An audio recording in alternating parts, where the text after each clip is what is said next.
This is Dr. Ajeya Mundhekar. I'm a consultant cardiologist at Healthway Hospitals, Old Goa. I've done my DM cardiology from King George Medical College, Lucknow, and then fellowship in interventional cardiology from University Hospital of South Manchester. Today, I'll be talking about latest update in hypertension. As per World Health Organization, nearly 63% of total deaths in India are due to non-communicable diseases, of which 27% are attributed to cardiovascular diseases, which affects 45% of people in the 40 to 69 age group. Raised blood pressure is among the most important risk factor for cardiovascular diseases. Moreover, it remains poorly controlled due to low awareness about hypertension, lack of appropriate care through primary care, and poor follow-up. In India, the prevalence has also gone up over 30 years to 38% in men and 32% in women, from 29% and 28% respectively, as per the World Health Organization. Despite that, nearly half of the people, or 51% of the men and 41% of women with hypertension, were unaware of the condition. Additionally, over 62% of the men and more than 53% of women living with hypertension did not get treatment. Medication was used to control blood pressure in fewer than 1 in 5 men and 1 in 4 women with hypertension worldwide, as per WHO article published in Lancet 2021. International Society of Hypertension, or ISH, has released the ISH 2020 Global Hypertension Practice Guidelines. The inclusion of optimal and essential treatment paradigms attempts to address the issue that in resource-poor settings. Optimal care refers to evidence-based standard of care, and whereas essential standards refer to minimum standards of care to allow specification of essential standards of care for low resource settings. The AHA, that is American Heart Association / ACC American College of Cardiology, has released a scientific statement in 2021 offering new guidance for management of stage 1 hypertension among patients with low atherosclerotic cardiovascular disease risk. Among low-risk adults, that is, those having no ASCVD or 10-year CVD risk less than 10%, with stage 1 hypertension, that is blood pressure of 130 to 139 by 80 to 89 millimeters of mercury, management starts with non-pharmacologic therapy. If blood pressure remains uncontrolled at 3 to 6 months, consider starting pharmacologic therapy, as per the article by Jones D.W. et al. In Hypertension 2020. Acute respiratory distress syndrome, ARDS, is a potentially fatal condition involving lung damage, and experts often associate it with severe COVID-19. A recent study, which appears in the Journal of American College of Cardiology, reports that metoprolol can reduce lung inflammation and improve respiratory function in people with COVID-19 induced ARDS. This was published in the Journal of American College of Cardiology in September 2020.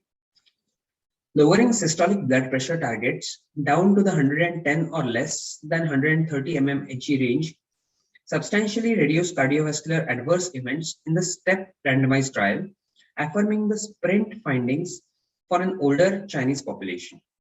Among some 8,500 patients aged 60 to 80 in China, the intensive target trimmed 26% of the composite cardiovascular risk.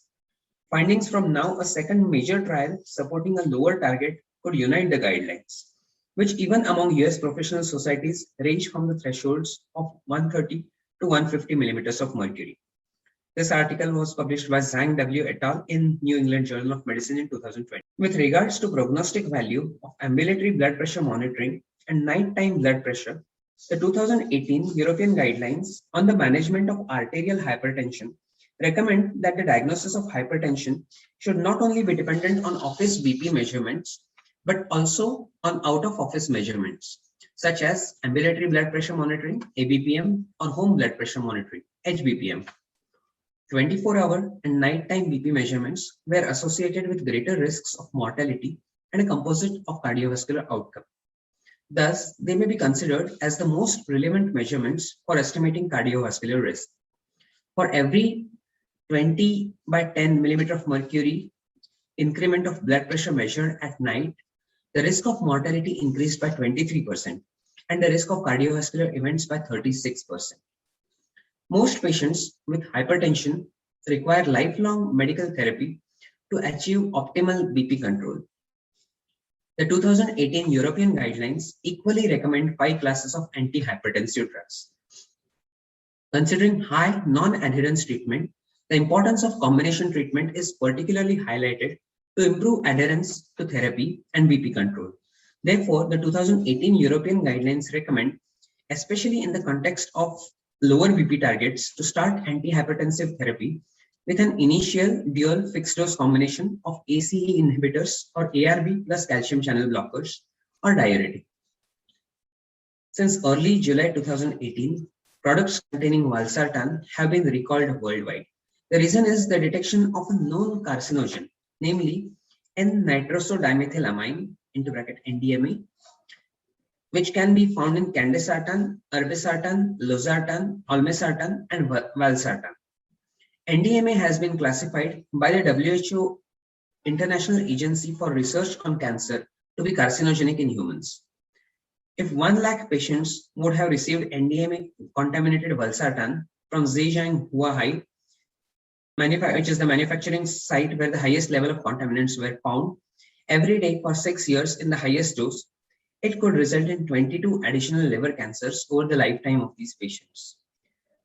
The presence of NDMA in these drugs could lead to 8 additional cancer cases in 1 lakh patients if they had taken the highest daily dose over 4 years. Valsartan recall accompanied by significant increase in the rate of emergency department visits of +6%. The Ajeya study represents the largest study that tested nighttime antihypertensive treatment. In this trial, chronotherapy was associated with a significant reduction in endpoints, including death. The Ajeya chronotherapy trial tested whether nighttime therapy, in comparison to usual upon awakening hypertension therapy, exerts a favorable cardiovascular risk reduction. The largest study included a total of 19,084 hypertensive patients. During an average follow-up of 6.3 years, 1,752 participants experienced the primary outcome. An ambulatory blood pressure measurement was performed for 48 hours to collect data on how blood pressure differed during sleep.